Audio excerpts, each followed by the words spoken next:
Good afternoon everyone. जैसा कि आप देख रहे हैं, हम लोग पिछले क्लास में लास्ट ऑपरेटिंग एक्टिविटीज़ निकालने के लिए सीखे थे और ऑपरेटिंग एक्टिविटीज़ में हम लोग डायरेक्ट मेथड सीख चुके थे। आज से हम लोग पढ़ना शुरू करेंगे इनडायरेक्ट मेथड। इनडायरेक्ट मेथड जो होगा आपका सबसे इम्पॉर्टेंट होगा, सबसे इम्पॉर्टेंट आपका हो जाएगा आपका इनडायरेक्ट मेथड। ये सबसे बेस्ट और सबसे अच्छा होगा। और आपको पहले ही बताए थे कैश फ्लो स्टेटमेंट हम लोग जनरली जो पढ़ते हैं वो इनडायरेक्ट मेथड से ही बनाते हैं। तो ऑपरेटिंग एक्टिविटीज़ बनाने का प्रोसीजर आपको पिछले क्लास में हम रूल्स बताए थे। सबसे पहला प्रोसीजर क्या होता है, प्रॉफिट एंड लॉस से हम लोग पीएल निकालते हैं। तो क्लोजिंग बैलेंस प्रॉफिट से ओपनिंग घटाने के बाद जो रिजल्ट निकलता है उसका नाम क्या होता है, net profit during the year. उसके बाद हम लोग हेडलाइन लिखते हैं नन कैश चार्ज, ऐड करते हैं। नन कैश चार्ज है तो ऐड करेंगे। इस क्वेश्चन में एक है डिप्रीशिएशन स्लिप। याद रखना, डिप्रीशिएशन का वैल्यू जितना बढ़ेगा वही नन कैश चार्ज में जाएगा। प्रीवियस ईयर के कंपैरिजन में करंट ईयर में जितना बढ़ जाएगा वही कहलाएगा आपका नन कैश डिप्रीशिएशन, यानी प्रोविजन फॉर डिप्रीशिएशन या एक्युमुलेटेड डिप्रीशिएशन। जितना बढ़ेगा उतना ही दे। ठीक प्रोसीजर जर्नल रिजर्व में भी यही होता है। क्लियर? तो नन कैश चार्ज एक ही आइटम में ऐड करने के बाद जो रिजल्ट आता है उसका नाम होता है operating profit. Operating profit before working change, before working change उसको कहते हैं।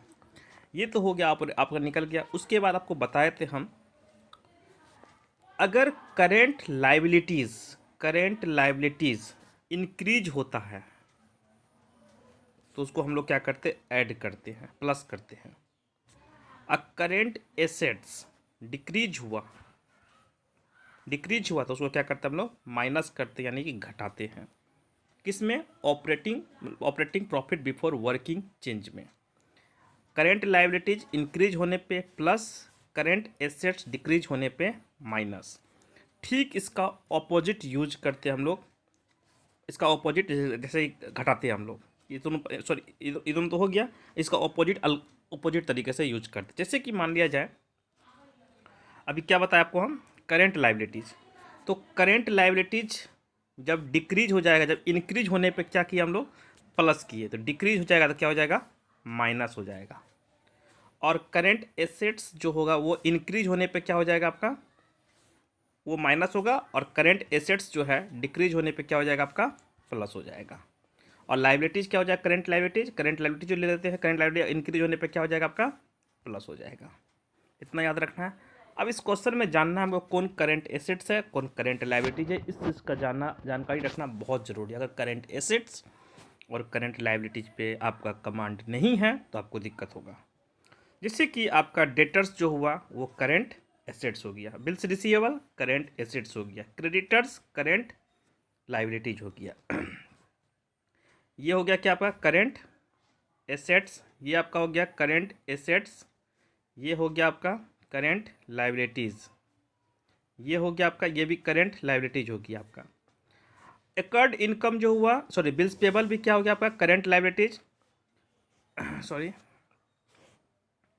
और आपका एकर्ड इनकम जो हुआ वो आपका हो गया करंट एसेट्स। जब करंट एसेट्स और लायबिलिटीज आपको मालूम चल रहा है तो क्वेश्चन आपका आसान तरीके से सॉल्व हो जाएगा। चलो इस क्वेश्चन को हम सॉल्व करके बताते हैं कैसे हुआ सॉल्व। देखिए सबसे पहले हम क्या किए, देखिए तो आप लोग, सबसे पहले closing balance profit and loss में से opening balance profit and loss को माइनस किए तो क्या निकल गया रिजल्ट में, net profit during the year. उसमें नन कैश चार्ज में क्या डिप्रिसिएशन कितना इंक्रीज हुआ था, 10,000 इंक्रीज हुआ, 10,000 प्लस किए तो मेरा रिजल्ट जो आया उसका नाम क्या हो गया, operating profit before working change. ये आपका रिजल्ट हो गया। इसमें एक ही हेडलाइन लिख लिए, इंक्रीज इन करेंट, यहाँ पे करंट लायबिलिटीज होगा, सही कर लेंगे आप लोग, increase in current liabilities and decrease in current assets. एक साथ हेडलाइन लिख दिया।